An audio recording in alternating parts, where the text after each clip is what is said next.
Bismillah wa salatu wa salam ala Rasulullah. Pourquoi l'islam est la seule vérité? Aujourd'hui, Inch'Allah, notre frère suisse converti à l'islam, il va nous parler d'une autre nouvelle vérité scientifique dans le Coran. Au nom de Dieu, le tout clément, le tout miséricordieux. Les étapes de la création de l'embryon. Allah exalté soit-il dit dans son livre: qu'avez-vous à ne pas vénérer Allah comme il se doit, alors qu'il vous a créé par phases successives. Sourate Noé, versets 13 et 14. Vérité scientifique. La première personne à étudier les embryons de poulet à l'aide d'une lentille simple fut Harvey, et ce en 1651. Il étudia aussi les embryons de daim. Vu la difficulté de visionner les premières étapes de la grossesse, il soutint que les embryons ne sont que des sécrétions utérines. En 1672, De Graaf découvrit des follicules dans les ovaires que l'on appelle encore les follicules de De Graaf. Il constata aussi des cellules dans les utérus des lapines enceintes qui ressemblaient aux follicules susmentionnés. De Graaf en déduit alors que les embryons ne sont aucunement des sécrétions utérines, mais qu'ils viennent plutôt des ovaires. Ces créatures minuscules constatées par De Graaf n'étaient en réalité que des cavités dans les masses des blastocystes. En 1675, Malpighi visionna des embryons dans des œufs de poule qu'il crut exempts du besoin de fécondateurs mâles. Il crut que ces embryons étaient des êtres en miniature qui croissent et qui n'évoluent point suivant des étapes. En utilisant un microscope qui était beaucoup plus performant, Hamn et Leeuwenhoek découvrirent en 1677 pour la première fois dans l'histoire le spermatozoïde humain. Mais ils ne comprirent le rôle réel du spermatozoïde dans la procréation. Ils crurent aussi que le spermatozoïde était constitué d'un être humain en miniature qui croît dans l'utérus sans passer au préalable par d'autres étapes de la création. En 1759, Wolff supposa l'évolution de l'embryon de masse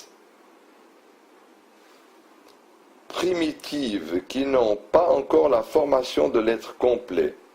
Vers 1775, l'on clôt le débat autour de l'hypothèse de la création entière initialement, et l'unanimité finit par s'établir sur la création par étapes.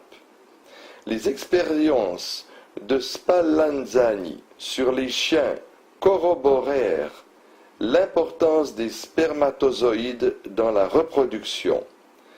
Mais jadis, il était de mise que les spermatozoïdes étaient des créatures intruses, raison pour laquelle on leur donna le nom des animaux du sperme.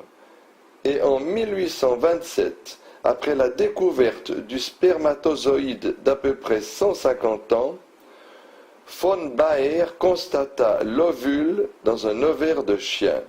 Puis en 1839, Schleiden et Schwann eurent l'assurance de la formation du corps humain à partir d'unités vivantes fondamentales et de ce qui provient de ces unités. L'on donna le nom de cellules à ces unités, après quoi il devint facile de comprendre la réalité de la création de l'homme par étapes. D'abord à partir d'une cellule fécondée qui résulte de l'union du spermatozoïde et de l'ovule. Aspect miraculeux de ce verset. Le texte coranique mentionné plus haut prouve que l'homme n'est pas créé subitement, contrairement à ce qui était de mise jusqu'au siècle surpassé, et ce, depuis l'époque d'Aristote avant Jésus-Christ. Ces textes coraniques affirment que plutôt que la reproduction humaine se fait par étapes bien déterminées, et ce, pour tout le monde, malgré la différence des races et des générations. L'histoire de l'embryologie témoigne de la confusion qui existait concernant la reproduction humaine, mais le Coran déclare à cet effet, depuis le 7e siècle, que l'être humain ne vient pas subitement à l'existence, mais qu'il passe plutôt par des étapes telles que les étapes de la construction d'un immeuble qui obéit à un plan préétabli. Le hasard ne saurait expliquer ces étapes préétablies mentionnées par le Coran, qui sont la preuve évidente de la sagesse, de la volonté, de l'omnipotence, de l'omniscience d'Allah. Tout comme ces étapes prouvent la perfection de la création divine, quant à l'unité du plan et des étapes pour toutes les races et les générations, elle est une preuve tangible de l'unicité du sublime Créateur. أشهد أن محمد رسول